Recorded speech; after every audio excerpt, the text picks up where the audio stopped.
Friends, कैसे हैं आप सभी। बिहार जल टारगेट में आप सभी का बहुत बहुत स्वागत है। मैं आशा करता हूँ आप लोग जहाँ कहीं भी होंगे बिल्कुल स्वस्थ और अच्छे होंगे। अगर आप सभी इस बार बिहार बोर्ड से मैट्रिक एग्जाम देने वाले हैं तो साइंस में फिजिक्स का ये चैप्टर मानव नेत्र एवं रंग बिरंगा संसार आप सभी के लिए काफ़ी इंपॉर्टेंट है। इस चैप्टर में ना ज़्यादातर आपको ऑब्जेक्टिव क्वेश्चन आपके बोर्ड से एग्जाम में पूछे जाएंगे। टोटल इस चैप्टर से आपको ना टोटल अगर ऑब्जेक्टिव की बात करें तो फिजिक्स में आपको जो है ना ऑब्जेक्टिव की क्वेश्चन जो है 14 ऑब्जेक्टिव क्वेश्चन पूछे जाते हैं फिजिक्स से। आप लोग जान लीजिए, जिसमें से ना आपको जो है ना यहाँ से 5 ऑब्जेक्टिव प्रश्न आपके जो है ना मानव नेत्र एवं रंग बिरंगा संसार से आपको पूछे जाएंगे फिजिक्स में। तो चलिए आज की क्लास को हम लोग स्टार्ट करते हैं। और एक बात आप लोग सुन लीजिए, आपको ऐसा ट्रिक देने वाले हैं कि मानव नेत्र एवं रंग बिरंगा संसार के ऑब्जेक्टिव क्वेश्चन को महज 5 मिनट में आप लोग जो है A to Z आप लोग को याद करा दूंगा। तो चलिए आज की क्लास को स्टार्ट करते हैं। इससे पहले जान लीजिए, अगर आप लोग बिहार जल टारगेट यूट्यूब चैनल पर पहली बार आए हैं और अपनी तैयारी को 100% मजबूत बनाना चाहते हैं तो इस चैनल को अभी सब्सक्राइब कर लीजिए, क्योंकि इस चैनल पर आपको रोज ट्रिक वाले वीडियो से लेकर के सभी सब्जेक्ट का सोल्यूशन हम अपलोड करते रहते हैं। तो चलिए आज की क्लास को हम लोग स्टार्ट करते हैं। यहाँ पे पहला प्रश्न है आप सभी के लिए काफ़ी महत्वपूर्ण प्रश्न अपने बोर्ड से हम दृष्टि। सबसे पहले तो इन प्रश्न में हम VVI लगा देते हैं, उसके बाद इस प्रश्न में हम आगे बढ़ेंगे। देखिए बोल्ड प्रश्न, आंख का रेटिना कैमरे के किस भाग जैसा काम करता है। ठीक, देखिए यहाँ पे ऑप्शन है शटर, द्वारक, लेंस, फिल्म। ठीक ना। तो देखिए अगर आप लोग इस प्रश्न का उत्तर जानते हैं तो कमेंट बताइए, तब तक आप सभी को हम ट्रिक बता। सबसे पहले जान लीजिए, देखिए सबसे पहले आँख का रेटिना, तो सब हम लोग जानते हैं कि किसी भी वस्तु का प्रतिबिंब जो है ना हमारे आँख के रेटिना पर बनता है। ठीक, तो बोल रहा है ये रेटिना कैमरा के किस भाग जैसा काम करता है। तो सबसे पहले जो होता है ना कैमरा, तो कैमरा में क्या होता है, सबसे पहले लेंस होता है। ठीक, तो लेंस क्या होता है, लेंस में किसी वस्तु का हम लोग प्रतिबिंब बनते हैं लेंस में कैमरा का। ठीक ना। तो कैमरा के किस भाग जैसा काम करता है, देखिए कैमरा में किसी वस्तु का प्रतिबिंब कैसे बनता है, तो लेंस द्वारा बनता है। ठीक ना, क्योंकि लेंस जब वस्तु का अपने ओर आकर्षित करता है तो तभी ना हम लोग जो है प्रतिबिंब देखते हैं, उसका फोटो देखते हैं। तो सबसे महत्वपूर्ण चीज़ है कैमरा का लेंस। ठीक ना। तो ये प्रश्न आपको याद रखना है, आँख का रेटिना जो है ना कैमरे के किस भाग जैसा काम करता है। देखिए शटर जो है ना ऑप्शन नंबर ए, ये भी आपका बिल्कुल गलत है। बी, ए भी गलत है। ठीक ना। और सी आपका सही हो जाएगा। कैसे सही हो जाएगा, क्योंकि लेंस पर किसी भी वस्तु का प्रतिबिंब, लेंस किसी भी वस्तु का प्रतिबिंब खींचता है, आकर्षित करता है, और वो रेटिना पर हमको स्पष्ट रूप से दिखाई देता है। ठीक ना। ठीक ना, रेटिना पर स्पष्ट रूप से हमें प्रकाशित करता है, फोकस करता है। ठीक ना। तो ये आपका ऑप्शन नंबर सी सही हो गया। इन प्रश्नों को याद कर लीजिएगा। आंख का रेटिना कैमरे के किस भाग जैसा काम करता है, तो ये ऑप्शन नंबर सी हो जाएगा, लेंस जैसा काम करता है। इसी तरह एक प्रश्न आता है आप सभी के सामने 2 नंबर का, आंख के किस भाग की सहायता से अंदर जाने वाले प्रकाश को रोका जा सकता है।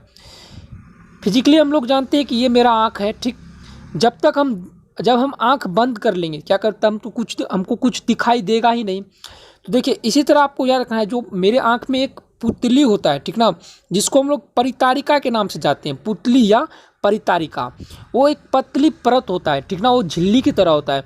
जब हम लोग ऊपर देखते हैं तो क्या करता है, वो आँख को क्या करता है, आँख के जो लेंस वाला भाग होता है उनको ढक लेता है। ठीक ना। तो यही होता है जब आंख बंद की जाए, तो आपको याद रखना है ये पुतली या परितारिका। ठीक ना। तो यहाँ पे आपका ऑप्शन नंबर यहाँ पे डी राइट हो जाएगा। यानी पुतली और परितारिका की सहायता से हम आँख के जो है बोल रहा है किस भाग की सहायता से अंदर आने तेज प्रकाश को रोका जा सकता है।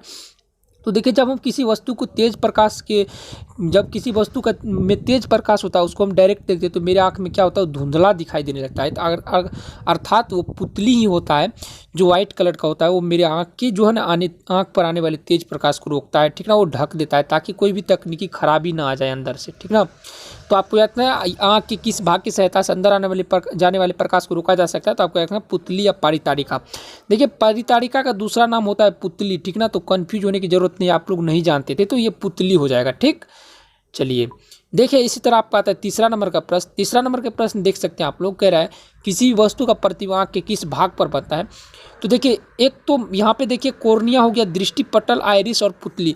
आप लोग सोचते होंगे कि इससे पहले ना आप बताए थे किसी वस्तु का प्रतिबिंब आँख के रेटिना पर बनता है, बट इनमें तो किसी भी ऑप्शन में रेटिना नहीं है। ये 4 के 4 ऑप्शन फॉल्स है, बिल्कुल नहीं, बिल्कुल ऐसा नहीं है।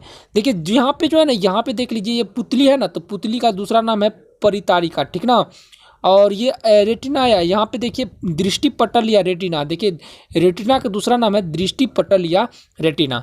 तो आपको रखना आँख किस भाग पर किसी वस्तु का प्रतिबिंब बनता है, तो आपको रखना है रेटिना रहेगा या दृष्टि पटल, दोनों में से कोई रहेगा, तो आपको दृष्टि पटल ही चूज करनी है। तो ये आपका ऑप्शन नंबर बी राइट हो जाएगा। और इन प्रश्नों को भी आप लोग याद कर लिए, काफ़ी महत्वपूर्ण प्रश्न है, ठीक ना। देखिए अब आता है आपका, देखिए यहाँ पे 4 नंबर पर प्रश्न, नेत्र में किसी वस्तु का प्रतिबिंब बनता है। देखिए नेत्र में जब किसी वस्तु का प्रतिबिंब बनता है तो वास्तविक और क्या होता है, वो उल्टा बनता है, और वस्तु से क्या बनता है, वो छोटा बनता है, ठीक ना। देखिए वास्तविक वो होता है, ठीक ना, वास्तविक होता है, क्योंकि जब हम वस्तु को किसी वस्तु को देखते हैं तो वास्तव में वो दिखाई देता है, ठीक ना, मगर उसका प्रतिबिंब क्या बनता है, उल्टा बनता है, और वस्तु से क्या आता है, वस्तु के बराबर या छोटा दिखाई देता है, ठीक ना। वस्तु से हमको क्या दिखाई देता है, छोटा। अगर हम घर देखते हैं तो घर कितना बड़ा है, अगर हम घर को देखते हैं किसी तरफ तो घर बहुत बड़ा है, मगर हम जब आँख से देखते हैं तो वो मेरा आँख में इतना छोटा आँख में दिखाई देता है, तो क्या होता है, वास्तविक छोटा तथा वास्तविक उल्टा तथा छोटा दिखाई देता है। ये ऑप्शन नंबर आपका सी राइट हो जाएगा, ठीक ना, वस्तु से छोटा दिखाई देता है, ठीक ना। ये ऑप्शन नंबर सी आपका राइट हो जाएगा। इन प्रश्नों को भी आप लोग याद कर लीजिएगा। देखिए एक महत्वपूर्ण प्रश्न आता आप सभी के बीच। देखिए महत्वपूर्ण प्रश्न ये है, एक स्वस्थ मानव नेत्र के लिए निकटतम तथा दूर बिंदु क्रमशः कितने सेंटीमीटर तक की होती है। सबसे पहले अगर हम निकट बिंदु की बात करें तो 25 सेंटीमीटर होना चाहिए। 25 सेंटीमीटर से अगर निकट होगा तो वस्तु को हम देख नहीं पाएंगे, ठीक। अगर दूर की बात किया जाए तो हम अनंत दूरी तक की वस्तु को देख सकते हैं, जितनी हमारी क्षमता है अंदर की, ठीक ना। तो ये प्रश्न हो जाएगा आपको 25 सेंटीमीटर, और मानव नेत्र के लिए निकटतम बिंदु 25 सेंटीमीटर होता है और दूर बिंदु अनंत होता है। ऑप्शन नंबर बी यहाँ पे राइट हो गया, ठीक। देखिए इसी तरह आता है, आप देखिए यहाँ पे बोल रहे हैं अपनी आँख की फोकस दूरी को बढ़ाकर या घटाकर दूर या निकट स्थित वस्तु को साफ साफ देख ले, तब इस घटना को क्या कहते हैं। देखिए जब हम अपनी आँख की फोकस दूरी को घटाकर या बढ़ाकर हम दूर या निकट स्थित वस्तु को देखते हैं, फोकस दूरी को घटाकर या बढ़ाकर। देखिए फोकस दूरी को हम कैसे घटाएंगे, ये प्रश्न आप लोग नहीं जानते होंगे, ठीक ना। जब हम किसी दूर के वस्तु को देखते हैं तो हम अपने आँख के ऊपर कुछ देख देते हैं, हाथ या रख देते हैं, ठीक ना। आँख के ऊपर क्या करते हैं हम लोग, हैंड रख देते हैं। ये मेरा आँख है ना, ये एक तरह से मेरा आँख है, तो इधर से हम क्या करते हैं, अपने दोनों हैंड रख के देखते हैं कि सही वो है। तो देखिए ये वो फोकस को हम लोग घटाते हैं तो मेरे वस्तु क्या हमको दूर तक के दिखाई देगा, ठीक ना। तो ये हो गया आपका समंजन क्षमता हो गया। ये प्रैक्टिकली हम जब लाइव क्लास आएंगे तब आपको बताएंगे समंजन क्षमता क्या होता है, इसे फोकस दूरी को कैसे घटाएंगे हम, ठीक ना। तो ये ऑप्शन हो जाएगा ऑप्शन नंबर बी। जब हम आँख की फोकस दूरी को घटा कर, यानी हम आँख के ऊपर हाथ रख करके जब किसी वस्तु को देखते हैं छोटा कर या बड़ा कर, तब वो हम समंजन क्षमता कहलाते हैं, ठीक ना। देखिए आप लोग को क्लास अच्छा लगता है चैनल को जरूर सब्सक्राइब कर लीजिए। देखिए अब देखिए जो नेत्र दूर स्थित वस्तु को साफ नहीं देख पाता उस नेत्र में होता है। सबसे पहले जान लीजिए कि अगर कोई वस्तु दूर के वस्तु को नहीं देखता तो उसको क्या दोष है, तो उसको है निकट का दोष, क्योंकि वो निकट का ही वस्तु को देख पाता है, ठीक ना। ये अगर दूर के वस्तु को नहीं देखता है तो उसमें निकट दृष्टि दोष है, क्योंकि वो निकट तक को ही निकट के वस्तु को देख सकता है और दूर के वस्तु को नहीं देख सकता है, ठीक ना। लेकिन एक बात आप लोग जान लीजिए, अगर बाबू हम दूर के वस्तु को नहीं देखते हैं तो क्या दोस्तों हमको कहेगा ना ये दूर के नहीं देखता है, इसको अच्छा दिखाई नहीं, दूर ये इनको दूर दृष्टि दोष है, क्योंकि हम लोग दूर के वस्तु को नहीं देख सकते, ठीक। अगर हम लोग निकट के वस्तु को दिखते हैं तो हमको क्या है, दूर वस्तु, क्योंकि दूर के वस्तु दिखाई नहीं देता, जो वस्तु नहीं दिखाता वही दोष होगा हमको, ठीक ना। ये एक वस्तु हुआ, यहाँ हम है, ठीक ना, और यहाँ से हम क्या करते, एक दो वस्तु हुआ, ठीक ना।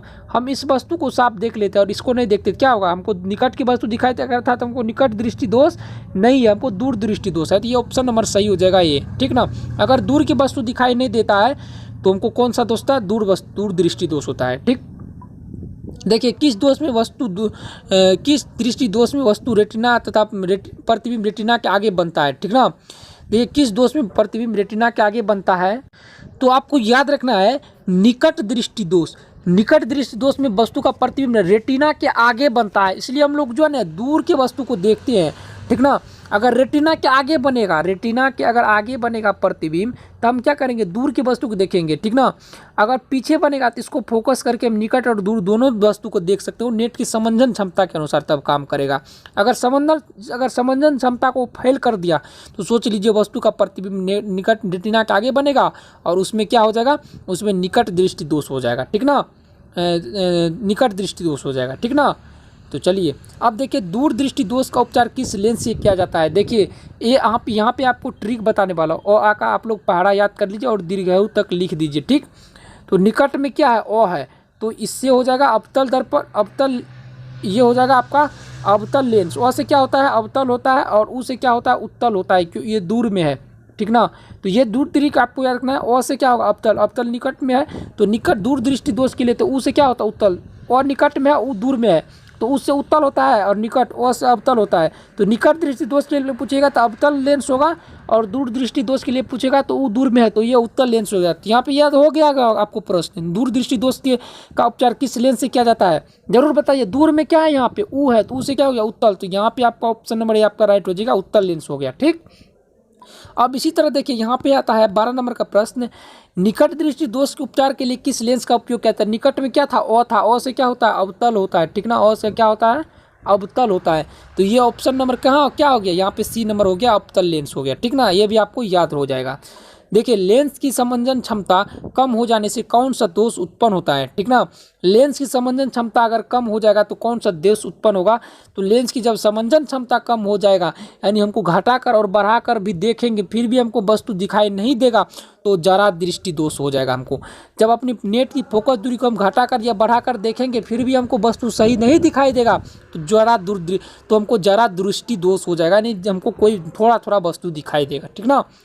तारे क्यों टिमटिमाते, यहाँ पे ऑप्शन नंबर सी हो जाएगा, तारे क्यों टिमटिमाते, आपको याद रखना है। तारा कहाँ है, तारा क्या है, तारा कहाँ है, तारा कहाँ है, वायुमंडल में है, ठीक ना। तो तारे जो है ना वायुमंडलीय अपवर्तन के कारण टिमटिमाते, ऑप्शन नंबर ए पर राइट हो जाएगा। और देखिए यहाँ पे आता है प्रिज्म, एक साधारण प्रिज्म कितने सतहों से घिरा होता है, याद रखना आप सभी को, एक साधारण प्रिज्म 5 सतहों से घिरा रहता है, ऑप्शन नंबर यहाँ पे राइट हो गया, ठीक ना। देखिए अब आता है आपका महत्वपूर्ण प्रश्न। यहाँ पे महत्वपूर्ण प्रश्न ये है कि प्रिज्म से गुजरने के पश्चात कौन सा वर्ण अधिक विचलित होता है, ठीक ना। विचलित के बात करें तो हमको याद रखना है, विचलित जो है ना सबसे अधिक विचलित होता है। विचलित मतलब सबसे अधिक विचलित, तो विचलित जो होता है ना वह श्वेत वर्ण होता है, सबसे ज्यादा विचलित श्वेत वर्ण होता है, ठीक ना। देखिए अब देखिए आपको याद रखना है एक महत्वपूर्ण प्रश्न, श्वेत प्रकाश का कौन सा वर्ण प्रिज्म से गुजरने के पश्चात कम झुकता है, ठीक ना। श्वेत प्रकाश का कौन सा वर्ण प्रिज्म से गुजरने के पश्चात सबसे कम झुकता है, तो ये बैगनी रंग जो होता है ना, बैगनी रंग, ये सबसे कम झुकता है प्रिज्म से झुकने के पश्चात, ठीक ना। देखिए 16 नंबर का यहाँ पे एक 16 उल्टा हो गया है, 18 होता प्रश्न, किसी कोलॉइड विलयन में निलंबित कणों से प्रकाश के परिकिरण को कहा जाता है, तो ये टिंडल प्रभाव कहा जाता है, ऑप्शन नंबर यहाँ पे ये राइट हो जाएगा, आपको याद रखना है, ठीक ना। देखिए अब आता है महत्वपूर्ण प्रश्न, एक अंतरिक्ष यात्री को आकाश का रंग कैसा दिखाई देता है, तो आपको याद रखना अंतरिक्ष यात्री को आकाश का रंग काला दिखाई देता है, ठीक। किस रंग का तरंग दैर्घ्य सबसे अधिक होता है, तो आपको याद रखना लाल रंग का तरंग दैर्घ्य सबसे अधिक होता है, यहाँ पे ऑप्शन नंबर ए राइट हो जाएगा। और किस रंग का तरंग दैर्घ्य सबसे कम होता है, तो आप सभी को याद रखना है यहाँ पे बैगनी रंग जो होता है ना इसका तरंग दैर्घ्य सबसे कम होता है। और देखिए किस जरा दृष्टि दोष में किस लेंस का उपयोग किया जाता है, तो आपको रखना जरा दृष्टि दोष में जिसमें अवतल और उत्तल दोनों हो, तो ये बायोफोकल लेंस हो जाएगा, ठीक ना। तो ये ऑप्शन नंबर यहाँ पे राइट हो जाएगा, ठीक। देखिए मानव नेत्र में किस प्रकार का लेंस पाया जाता है, तो आपको रखना मानव नेत्र में उत्तल लेंस पाया जाता है, ऑप्शन नंबर यहाँ पे सी सही हो जाएगा, ठीक ना। देखिए अब आता है आपका एक नेक्स्ट प्रश्न, दूरदृष्टि वाले आंख साफ साफ देख सकते हैं, तो केवल वो जो है निकट की वस्तु को साफ साफ देख सकते हैं, ठीक ना। ऑप्शन नंबर बी यहाँ पे राइट हो जाएगा। और लेंस की क्षमता का सूत्र होता है 1/f होता है, ठीक ना। ये आप p/f होता है, ठीक ना। तो ये आपको 100 होता है, ठीक ना, p/100 होता है, ठीक, या 1/f होता है, ठीक ना। तो अगर आप सभी को वीडियो अगर अच्छा लगे चैनल को जरूर सब्सक्राइब कर लीजिएगा। और साथ में जो है ना आपको जो है ना 4 बजे शाम में हिंदी का ऑब्जेक्टिव क्वेश्चन प्रोवाइड किया था, वो भी आप लोग जरूर देख लीजिएगा। मिलते हैं हम नेक्स्ट वीडियो में, तब तक के लिए जय हिंद।